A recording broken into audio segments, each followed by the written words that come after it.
Violence continues unabated in Bangladesh. Another youth leader has died after being shot by miscreants in Cox's Bazar. Muhammad Farooq was a leader of Bangladesh's Juba Dal, the youth wing of the Bangladesh Nationalist Party. He was shot on December 9th and he succumbed to his injuries today. This comes amid the ongoing political chaos in the country over the killing of prominent youth leader Sharif Osman Bin Hadi. Meanwhile, a fresh controversy is brewing over Hadi's death.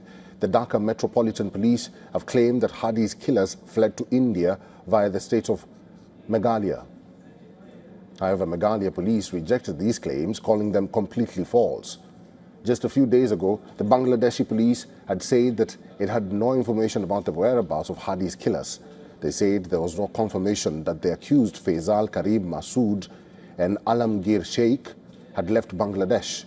The latest assertion that the killers fled to India via Meghalaya has been swiftly countered, both by the Meghalaya police and also India's border security force. The BSF called the claims baseless and misleading, and the claims come at a time when Bangladesh's interim government is facing massive pressure from Hadi's organization, the Inqilab Moncho. Moncho is continuing with its protests and sit-in blockades to demand justice for their slain founder, Hadi. Today, the group called for blockades in all divisional cities. The Inqilab Moncho is calling for a speedy trial as well as the involvement of international intelligence agencies like the FBI or Scotland Yard for an impartial investigation. Hadi was shot by assailants on December 12th and succumbed to his wounds on December 18th. Amid the agitation by the youth group, Bangladesh is also going through a political upheaval. Former Prime Minister Khaleda Zia's son and acting BNP leader Tarique Rahman has returned to Bangladesh and is now seeking to contest February polls. Meanwhile, the National Citizens Party, or the NCP, is facing a turmoil over a seat-sharing deal with the Jamaat-e-Islami. Two of its key leaders have quit the party against the deal. Sources suggest more NCP leaders could resign over the party's decision to pursue seat sharing with Jamaat-e-Islami. At least 30 central leaders have written to convener Nahid Islam, warning that an alliance with Jamaat would betray grassroots leaders and undermine the party's ideology. The NCP emerged as a political party with interim government chief Muhammad Yunus's blessings in February. It is an offshoot of the Students Against Discrimination group, which spearheaded last year's movement that toppled then Prime Minister Sheikh Hasina's Awami League government.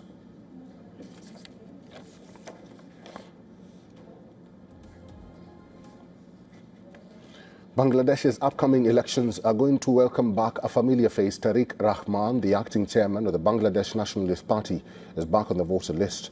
Bangladesh's Election Commission has agreed to include him as a voter for the Dhaka 17 constituency, and it doesn't end there. Reports say that BNP's first son will also be a candidate from this very constituency. Rahman just returned to Bangladesh after spending 17 years in self-imposed exile in the United Kingdom. He went back to meet his ailing mother, former Prime Minister Khaleda Zia. She has been hospitalized since November 23rd on account of numerous health issues. Rahman returned to a grand welcome, which hinted at his pivotal role in the upcoming elections. After checking on his mother and then participating in some BNP events, Rahman and his daughter Zaima went to the Electoral Training Institute in Gurgaon on Saturday. Rahman arrived in a high-security motorcade. His wife Zubaydah and their daughter Zaima had arrived before him. Once there, Rahman and his daughter put forth their applications to be included in the February voter list. Being a registered voter is mandatory to be allowed to contest elections in Bangladesh, and now the Election Commission has given both the green light. Although most of the focus remains on Tarique, his daughter has become a rising figure in Bangladesh's political landscape following their recent arrival from London. Zaima was first publicly seen in 2001 accompanying her grandmother Khaleda Zia during voting in that year's national election.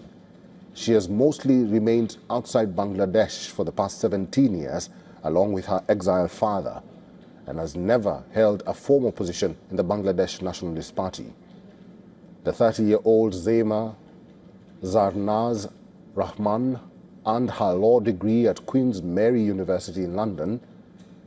She has worked as a court advocate and legal assistant at several UK-based law firms.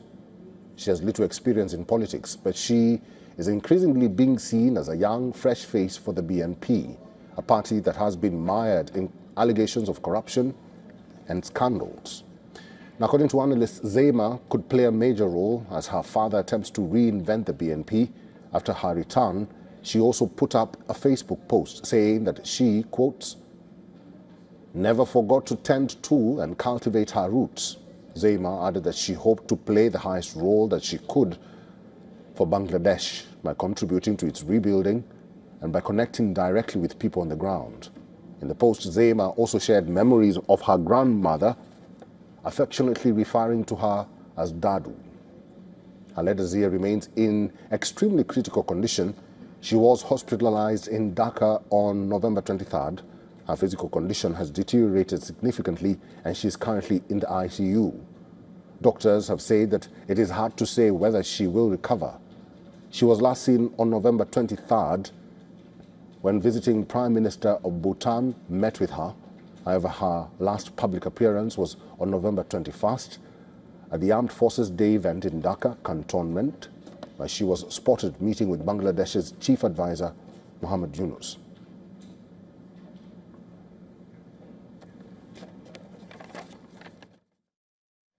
We earlier spoke to Captain Alok Bansal. He's a retired captain. He's the director of India Foundation, executive director of South Asian Institute for Strategic Affairs on the upcoming elections.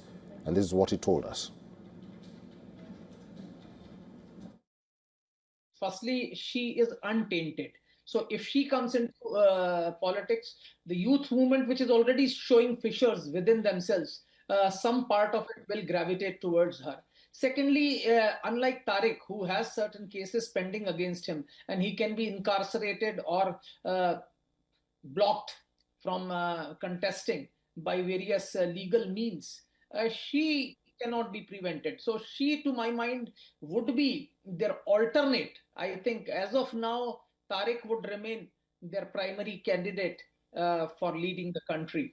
But she would definitely be a major campaign figure who will try to win over the students who are not with her party to a very great extent at the moment.